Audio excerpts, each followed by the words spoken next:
It just hasn't felt like anybody else really wants it, and especially Kody. So I don't know what's going to happen with it, to be honest with you. Meri's nervous laugh. I'm watching the entire series from the beginning for the first time to catch up on everything, and I'm currently on season 13. I've noticed that Meri tends to laugh whenever there's any kind of awkward tension or situation. Has anyone else observed this? While it's common for people to laugh nervously, she seems to do it constantly. Also, why did she try to portray herself as a victim in the whole catfish incident when she was actively participating in an affair? I believe she has developed the habit of laughing after making a comment during stressful or awkward moments.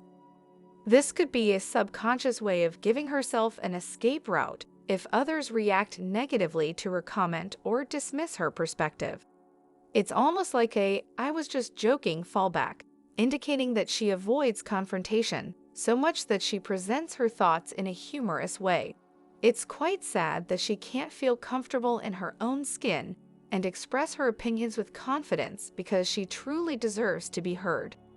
This is another reason why polygamy can be toxic. Wouldn't you feel nervous with the other four constantly scrutinizing your every word and move, waiting to find something to criticize? No matter what you do or say, it's always considered wrong, and you're always in the minority. I definitely wouldn't want to be Meri in that family. I'm sure some of her nervous laughter is genuine, but I also wonder if part of it is an attempt to make her personality more keep sweet-like. After all, she was the wife who struggled the most with maintaining that demeanor. It's good to notice this early on. Some viewers got upset with Meri for laughing during Christine's scenes later, but it's not a genuine laugh. It's more of an "I can't believe this is really happening" laugh. My opinion, the catfish saga as portrayed on the show is entirely fictional. The scene where they supposedly find out, they had known for months before that. The happy family episodes leading up to the big reveal, fake. They were already dealing with the fallout. Meri hanging out with the other wives, fabricated for the show. She was being ostracized. Although they never fought again, as soon as it wasn't required for the cameras. J and C refused to be in the same room as her, not inviting her to holidays, etc. Later, it's revealed that Meri and Kody hadn't been intimate for years before the catfish incident, and their marriage was essentially over. In my opinion, Meri was single. The family chose not to show what really happened for personal reasons. To give an example theory, they may have thought the show's paycheck was at risk, and Meri was the only one with independent income. So she might have said, "If you try to portray me as a cheater, I'll reveal your secrets and end this charade." The friend's characterization of the catfish reeks of a negotiation. So the question isn't why they did XYZ, because in real life, they didn't. They chose to project these things for the show to reduce humiliation and avoid discussing cheating on national TV. I've definitely noticed her nervous laughter, and it makes me cringe. I believe it's a coping mechanism, and it might, at least in her mind, diffuse potential tension. I find it very inauthentic and part of Meri's apparent inability to stand firmly in her truth and speak her mind. I can't believe she's doing life coach stuff. I believe Meri's nervous laughter is a learned response. In the earlier seasons, Meri was described as aggressive and opinionated, often in a negative manner. Over the years, I think she has tried to soften her approach, and the nervous laugh is part of that. When being yourself is perceived negatively, and you still need to express or protect yourself, you adapt in ways you think will work. The whole family dynamic seems toxic to me. None of these women, except Robyn, could truly be themselves without fearing retaliation from Kody. If he didn't like something, he used damaging words, ignored them, or iced out their kids. None of them should be doing life coaching, not Meri and not Janelle. I don't think any of them have truly unpacked their issues. Meri still protects Kody's image, and Janelle still says she would live polygamy again. My husband has an annoying habit of laughing almost as a verbal punctuation mark. It drives me crazy, but it's an ingrained habit. Maybe Meri has the same affliction.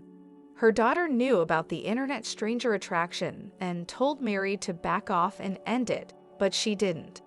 That's when she lost all respect for her mother. Do the other wives know why they moved to Flagstaff? I'm sure this has been discussed before, but I just finished watching the series. It's very evident they only moved to Flagstaff so Dalton could still live at home while uprooting all the other kids' lives. Are they even aware of this? After years of saying, "I'm never splitting the family up again," suddenly they need to move to Flagstaff because of the market, which wasn't true. They struggled to sell their homes, and it ultimately led to the family's demise.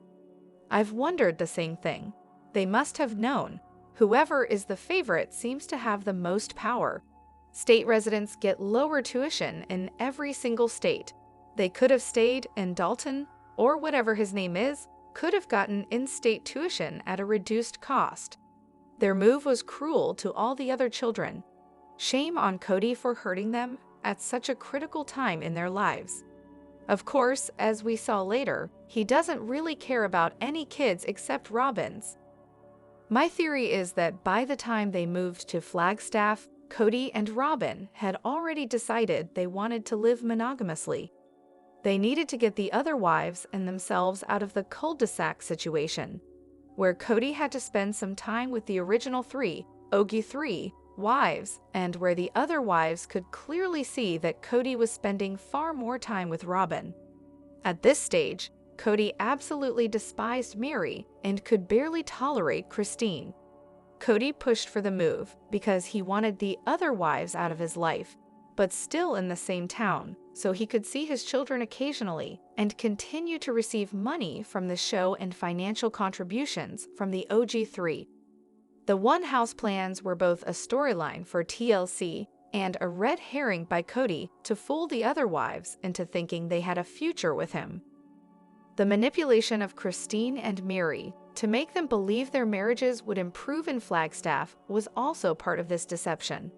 I believe Kody and Robyn intended to keep receiving money from the others and use them to get the CP land while Kody distanced himself from them. If you watch the show closely, it's clear that Robyn wanted Flagstaff specifically for Dayton, and because she found it to be a lovely town, everyone else had to fall in line. I bet they're really regretting that move now. COVID happened right after, and they would have made a lot more money on their homes. That worked out great for the new owners. As far as the family breaking up, that would have happened anyway. I'm just not sure if they realized that. Most of us did, and that's why we're still here. We want to see the OG3 be happy. I can't see how they didn't know. I almost wonder if they followed just to keep the revenue from the show. I wonder if they knew the real reason at the time. I'm sure they figured it out eventually, if not immediately. But Kody moved the OG wives around all the time before Vegas, so it probably felt normal to them to move for no reason. Peyton and Gwen both stated that everyone moved to Flagstaff because Robyn needed to follow him. The decision to move to Flagstaff was a collective one. Some people act as if Kody forcibly relocated the original 3 wives to Arizona, but they willingly agreed to it. Janelle even turned down her child's request to stay in Las Vegas until she finished high school, echoing Kody's "where we go one, we go all" sentiment. The 3 of them should have united and refused Kody's plan. Arizona had looser gun laws compared to Las Vegas, which tightened its laws 6 months after a mass shooting involving over 1,000 rounds, resulting in 60 deaths and at least 413 injuries, later rising to about 867 due to panic. There are claims that Kody was involved in the gun and accessories trade in Las Vegas. This is a valid point worth considering. Sometimes I mix up timelines because the show is often behind. Also, Jason Andean and his small-town perspective can be disregarded. He was also avoiding and hiding. There seems to be a confusion between 2 separate issues when discussing the move. The family didn't move because of Dayton, but they chose Flagstaff because of him. Kody had been discussing the move for years before Flagstaff. It was inevitable. Peyton confirmed they were considering Utah, Arizona, or Wyoming. Considering their history, staying in Vegas was less likely than moving. Kody has always sought out the next best thing: a new wife, more children, a new home, a new city. It seems to be motivated by the same desires. There's a common misconception that Kody moved because of Dayton. In reality, he simply wanted to move, and Dayton going to Flagstaff provided a convenient reason.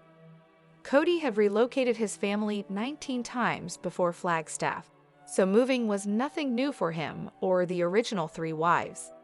Kody wasn't solely responsible for the decision. People tend to overlook how enthusiastic Janelle was about moving once she saw Flagstaff. She was ready to make an offer on the first house she saw, describing it as her ideal place to live. This eagerness overshadowed her children's needs at the time. Indeed, in a later episode, it's revealed that he had already invested in 4 townhomes in Street George before they ultimately chose Flagstaff. The decision to move seemed inevitable, and Flagstaff was likely chosen because of Dayton. I recall reading about significant financial incentives related to college tuition in Arizona, which could explain why they considered moving there, especially with a large family. We've even considered purchasing property in Wyoming to help with tuition costs for our triplets, though I might be mistaken and confusing Arizona with another state. Arizona's state universities, including NAU and Flagstaff, offer much lower tuition rates for residents compared to out-of-state students. However, the cost of living in Flagstaff is notoriously high. Some friends who attended NAU and fell in love with the area struggled to afford to stay after graduation, dubbing Flagstaff as poverty with a view. Housing prices are exorbitant. My friends mentioned single-wide trailers selling for $400,000 even before the real estate market surged due to COVID, driven by remote workers from Phoenix and California moving in. While the TLC income likely helps, it probably stretches much further in Las Vegas. It seems, as mentioned earlier, that Robyn's desire to be closer to her child, coupled with her favored status, influenced Kody's decision-making, ultimately causing strife within the family. You might be thinking of New Mexico, which offers 100% free tuition and excellent scholarships for residents and graduates of New Mexico high schools, including students from certain other states with agreements. Many New Mexico residents of all ages are attending college tuition-free. I'm ready for the backlash, but I don't believe Dayton is the sole reason for their move. All the adults are independent individuals who made informed decisions and wanted to relocate. Moving frequently was always normal for their family, and Janelle had stayed behind before without moving away permanently. It seems she genuinely enjoys living in Flagstaff. Christine felt a strong calling to move there, likely influenced by concerns about the Vegas shooting and the overall culture of Las Vegas. Meri is content to maintain a house wherever her family is and travel around the country as she pleases. They all bought into Kody's urgency to sell their homes quickly and agreed it was the right decision. Despite their misjudgment about how quickly their homes would sell, I believe Kody's pitch was sincere and not a deception, although they were mistaken. The fandom often blames Robyn for everything, but I genuinely think that even if Dayton was a factor, there were numerous other reasons why the other wives were fully committed to the move. At least Janelle appears content with the choice, knowing she has the option to leave if she wishes.